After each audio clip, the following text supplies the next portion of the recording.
Hello there, Prof. Aram here, and in this series of videos, I'm going to go over a very important topic of capital structure. So let's get to this. If you recall from our introductory chapter, a financial manager usually needs to answer three important questions. So if this is a simplified balance sheet of a firm, so you have assets, and on the left-hand side, you have liabilities and shareholder equity. You have current assets and fixed assets.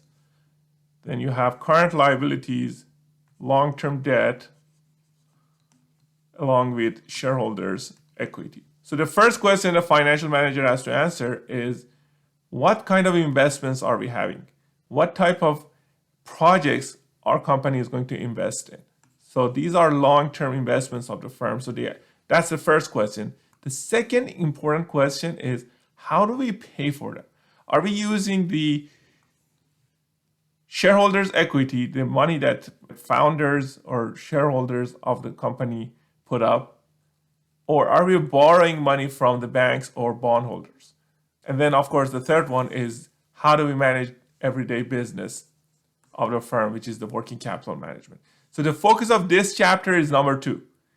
How do we pay for long-term assets of the firm? Are we using shareholders' equity or are we borrowing money? And we call that capital structure. So capital structure is the percentage of debt and equity used to fund the firm's assets. A lot of times we call this leverage, which is the use of debt in the capital structure. So why do we call it leverage? In physics, if you recall, if you have a boulder and you're standing here, there is no way for you to move this boulder. But if you are using a lever, let's say this is a lever, and this lever can magnify your power so we can use this boulder. In finance, leverage allows you to control assets that you could not have been able to control otherwise. Say you have $100 and we assume two economies. One, that we have no market for mortgages. And the other one, you have an active mortgage market. So in an economy that there is no mortgages, all you can afford or all you can buy is a $100 house. So your assets are going to be $100 and your equity on the house is going to be $100. But if we live in an economy that there is an active mortgage market like the US economy, then you can put up 20% down and borrow the rest. So you can buy a $500 house, which we use $400 from the mortgage and then $100 from your own money. So your equity would be 100 and then your loan or your mortgage will be 400. In this case, you can live in a house that you have no business of owning. If there was no mortgage, if there was no leverage, you will not be able to borrow and purchase this larger house, and you would be living in this small $100,000 house. So leverage allows you to control assets that you could not have been able to control otherwise. So keep in mind that a lot of companies were able to grow because of this leverage, because they were able to use debt to grow their company. And if you recall from the DuPont analysis, we saw that leverage can drive up the ROE of the companies.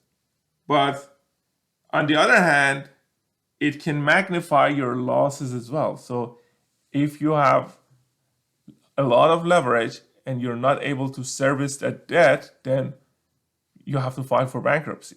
A lot of empires have been built by leverage and then destroyed by leverage. So it depends on the conditions. Another thing that I want to emphasize here is capital restructuring. Capital restructuring is the changing the amount of leverage without changing the firm's assets. In other words, all you're doing is changing the right-hand side of the balance sheet.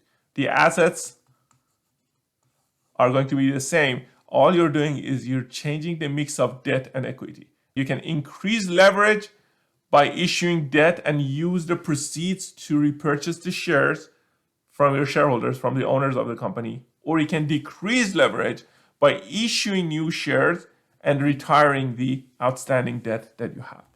The goal here is similar to everywhere else in finance. So the goal is to maximize shareholder wealth. And how we do that? We are doing it by maximizing the firm's cash flows or minimizing the weighted average cost of capital. So the objective is to choose a capital structure that will minimize the cost of capital and maximizes the shareholder wealth.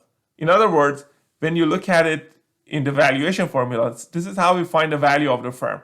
All you're doing here is discounting the future cash flows of the company by the weighted average cost of capital of the firm. So leverage can affect both the numerator and the denominator of the formula here. Meaning that with leverage, you can control more assets and you can generate more cash flows. So you can increase the free cash flows of the company. Also with leverage, mix of debt and equity that you have determines the weight of debt and the weight of equity in your weighted average cost of capital. And then the firm's business risk, interest rates, and the market's risk aversion can determine the cost of debt and the cost of equity, all of which will affect the weighted average cost of capital of the firm. So you can find an optimal mix of debt and equity that minimizes the weighted average cost of capital of the firm and maximizes the value of the firm or free cash flows of the company. I hope you find this video useful and thanks for watching.